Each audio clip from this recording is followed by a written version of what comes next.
나는 너희에게 이르노니 너희 원수를 사랑하며 너희를 박해하는 자를 위하여 기도하라.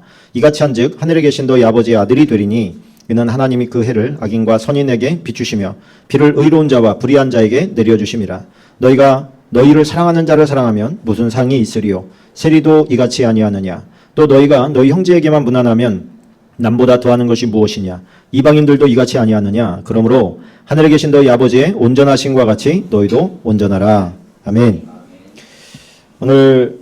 오늘부터 마태복음 기도 시리즈를 들어가려고 합니다. 마태복음에 나타난 주님께서 보여주신 본이 되는 기도들, 또 이렇게 기도해라라고 하는 기도의 예표들을 찾아서 우리가 우리 자신에게 좀 적용시켜 보려고 그렇게 생각을 하고 있습니다.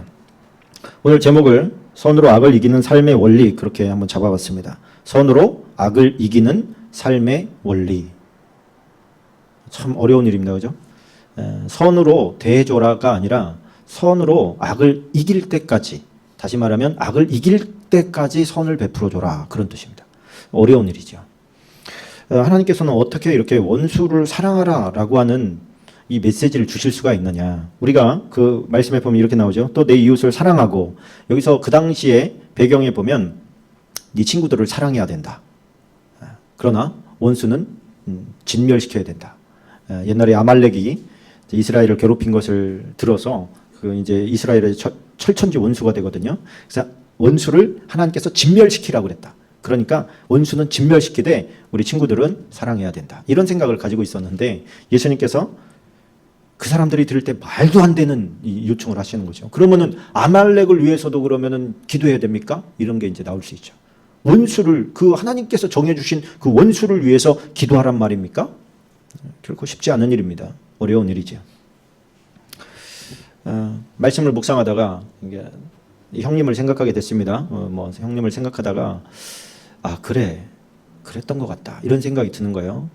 그렇게 이제 그 사탄의 얼굴을 하고 그 죽음의 막바지까지도 그렇게 톡하고 저주스러운 말들을 막 토해낼 때 내가 형님을 용서합니다라고 하는 그 말에 그가 눈물을 쭉 흘리면서 갑자기 모든 얼굴이 형태가 바뀐 거예요.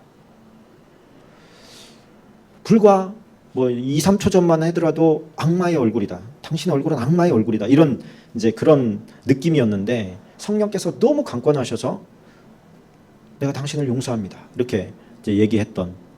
그랬더니 그 순간에 얼굴이 확 바뀌면서 눈물이 쭉 흐르고 그렇게 운명하는 모습을 이제 보면서 나는 그전에도 예수님을 믿고 있었는데 왜 진작에 이 말을 해주지 못했을까? 그런 생각이 미치더라고요. 그 전에도 이 말씀을 얼마나 많이 들었겠습니까? 원수를 사랑해야 된다. 원수를 위해서 기도해줘라. 그런데 그에 대한 기도가 거의 저주에 가까웠고 축복을 빌어주지 못했고 또 내 마음속에 그에 대한 굉장한 불편함, 이런 것들이 이렇게 믹서돼 가지고 예수님께서 여기에서 원하시는 그런 수준의 기도에는 전혀 미치지 못하는 턱없이 부족한 기도를 하나님 앞에 올리고 있었던 것이죠. 내 마음은 전혀 바뀌지 않았는데 하나님의 말씀이 그렇다고 하니까 그냥 그것이 그런가 보다, 이렇게 남 이야기 듣듯이 그렇게만 생각했지 이게 나에게 명령하시는 하나님의 음성인 줄은 모르고 있었다는 말이에요. 그렇게까지 생각을 못했어요. 저 사람이 나한테 잘못했다고 싹싹 빌면 내가 용서해 줄지도 몰라, 그런 생각은 가지고 있었지만 주님께서 지금 여기에서 말하는 이거는 그게 아니잖아요. 그렇죠? 주님께서 나는 너에게 이르노니 너희 원수를 사랑하며, 어떻게? 너희를 핍박하는, 박해하는 자를 위하여 기도하라, 이렇게 말씀해 줄 수가 있느냐? 위하여 기도하라는 거예요. 그러니까 저주의 기도는 그거는 하나님께서 인정하는 기도가 아닌 것이고 그를 위한 기도만 하나님께서 인정을 하신다는 것이죠. 우리가 그걸 어떻게 감당할 수 있을까? 그것이 어떻게 가능할까? 지금도 많은 크리스천들 신앙생활은 하고 있는데 용서하지 못하는 사람을 가슴에 품고 사는 너무나 많은 사람들을 우리는 목도합니다. 그렇게 내가 용서가 돼서 용서할 수 있는 게 아닌 것이죠. 그 용서라는 게 그렇게 쉬운 문제가 아닌 것입니다. 그런데 용서라고 하는 것은 가장 하나님을 닮은 모습이기도 합니다. 가장 하나님을 닮은 모습이라고 한다면 나를 정말 핍박하고 박해하고 나의 원수와 다름없는 사람을 내가 먼저 용서해 준다고. 당신이 나를 미워하는 줄 알지만 나도 당신이 밉지만 난 당신을 용서하기를 원하고 그리고 그렇게 선포한다고. 그것이 내가 사랑하는 주님이 원하는 것이기 때문에 난 그렇게 하기를 원한다고. 그렇게 이야기해 줄 수 있는 그런 마음, 그런 인격이 우리가 그런 인격이 되어야 될 줄로 믿습니다. 그런 생각을 해봤습니다. 야, 하나님께서 이런 수준을 우리에게 요구하신다면 하나님께서 우리를 작정한 그 수준은 얼마나 높은 거냐 도대체가. 그렇죠? 이게 불가능하다고 한다면 하나님께서 요구하셨겠어요? 불가능하다고 생각했다면 요구하지 않으셨을 거예요. 그런데 지금 이 말씀을 우리에게 요구하시는 것은 뭐냐면 너희도 할 수 있다는 거 아니겠습니까? 너희도 할 수 있어. 그래서 요구하는 거야. 용서하라고, 용서. 그렇게 말씀을 하시는 것이죠. 그러면서 그런 생각이 든 겁니다. 뭐냐면 하나님께서 우리를 향한 그 계획, 하나님께서 우리를 어느 정도 수준으로 만들려고 하는지에 대한 그 말씀을 하시는 것 같다. 그렇죠. 우리가 하나님을 믿어서 버러지 같고 구더기 같고 징그럽게 그런 악다군이 막 가득해가지고 그렇게 살아갔던 우리의 모습을 하나님께서 어느 정도 수준으로 만들고 싶은 줄 알아. 내가 너희를 이렇게 말씀하시는 것 같은 거야. 내가 너희를 원수를 사랑할 수 있는 정도의 수준으로 만들 거야. 그들을 위해서 축복해 줄 수 있는 그런 인격으로 너를 자라게 하고 싶어. 할렐루야. 그렇게 되려고 하니까 그 수준 높인다는 게 그냥 마음 먹는다고 되는 거겠습니까? 누가 가르쳐 준다고 되는 거겠습니까? 거기에 따르는 정말로 힘든 여러 가지 과정들을 겪어나가는 것이죠. 우리에게 자유의지를 주셨기 때문에 우리는 싫어요. 안 해요. 못하겠어요. 내가 왜 그걸 해야 돼요? 이렇게 뻗팅기면서 안 할 수 있지요. 하나님께서는 그 자유의지도 인정하신다고 생각합니다. 그런데 그것이 마치 우리가 어린아이를 대할 때 한 5살, 6살 아이도 인격적으로 대할 수밖에 없잖아요. 그죠? 자식이고 생명이니까 인격적으로 대한단 말이에요.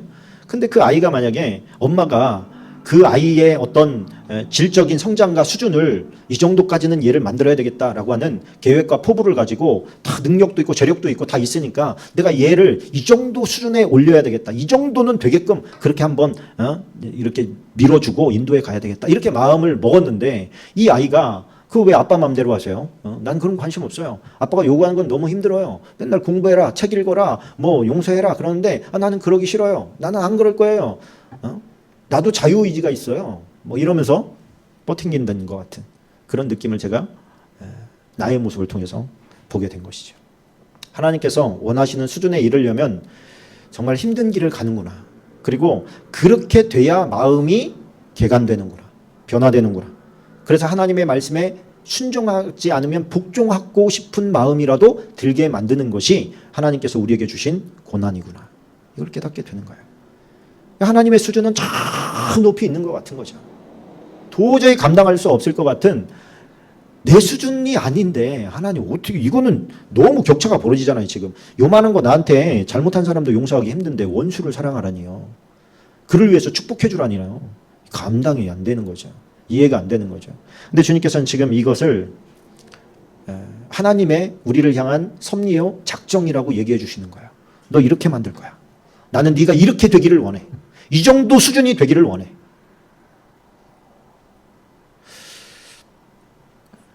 그래서 성경의 전체 맥락이 대주제가 뭡니까? 어떻게 하면 예수를 닮을 것이냐 이거 아닙니까?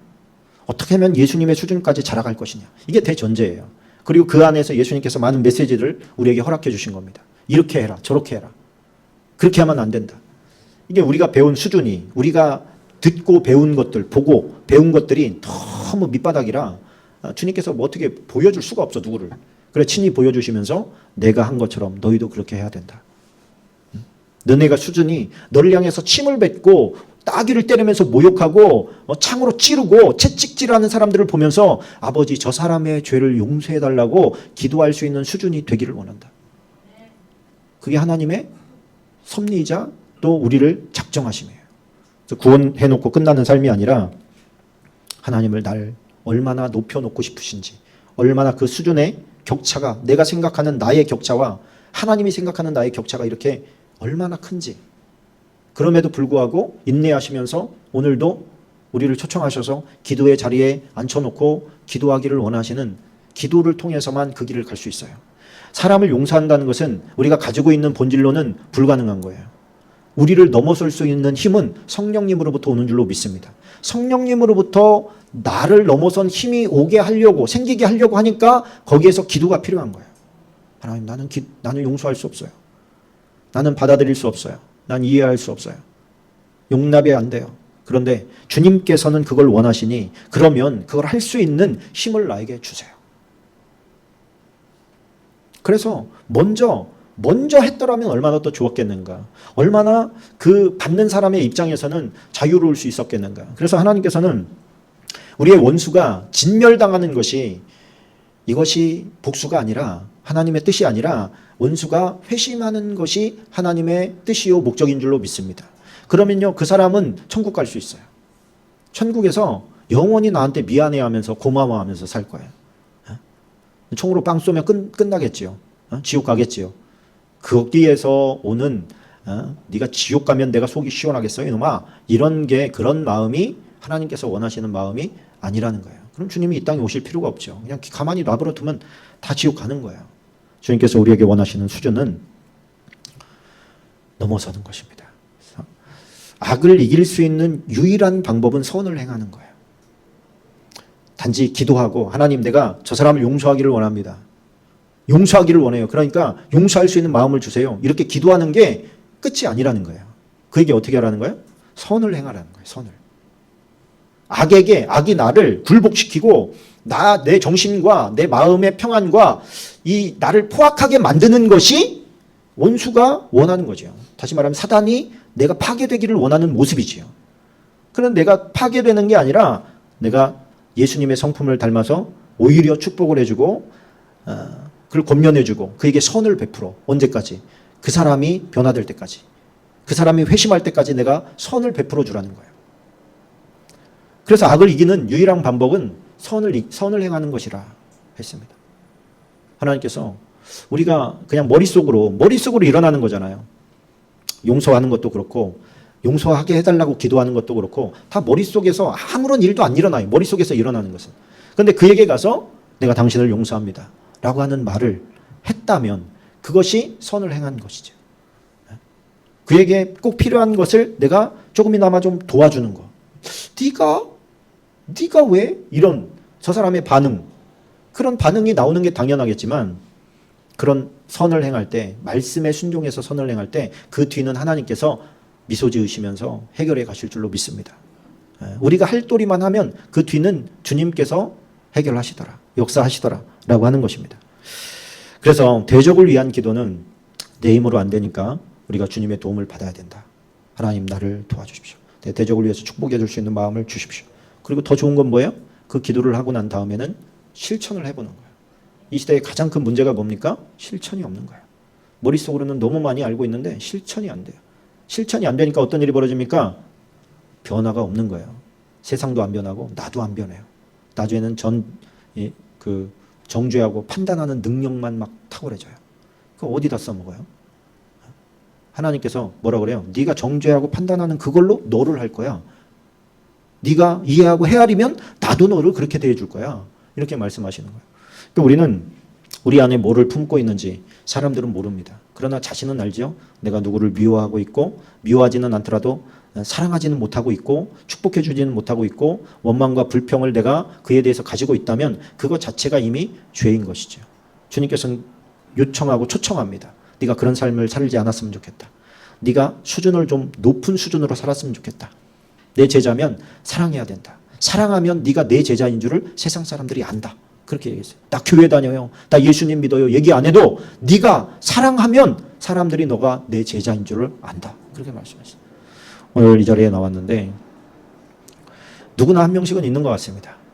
용서하지 못하고 깊이 다가지 못하고 진짜 축복이 왠지 나오지 못하는 그런 사람들을 우리가 용서할 수 있기를 원하고, 오늘 이 밤이 끝나면 문자 하나를 띄우더라도, 편지 한 장을 쓰더라도, 아니면 직접 얘기를 하더라도 꼭 용서의 메시지, 또 사랑의 메시지, 또 용서하려고 애쓰는 흔적이라도 하나님 앞에 남길 수 있기를 주님의 이름으로 축원합니다.